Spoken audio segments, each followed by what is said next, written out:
విషయం చెప్తాను.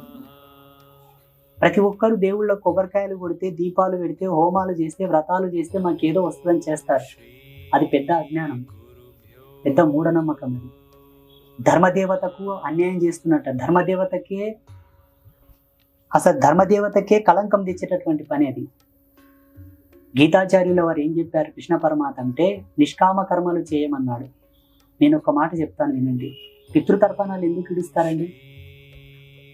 ఇంతటి జన్మకు కారణమైన పితృదేవతలు ఉత్తమ లోకాల్లో ఉండాలని నీకు ఈ జన్మనిచ్చినందుకు వాళ్ళకి ఇంత పిండ ప్రదానాలు శ్రాద్ధ కర్మలు చేసి పితృదోష నివారణ కొరకు అవి ఇవి చేస్తావు. నీ జన్మనిచ్చినందుకు.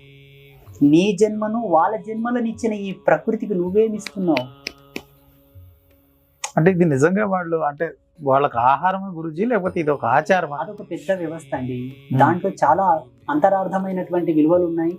దాంట్లో అంతర్భూతమైనటువంటి మర్మాలు చాలా ఉన్నాయి.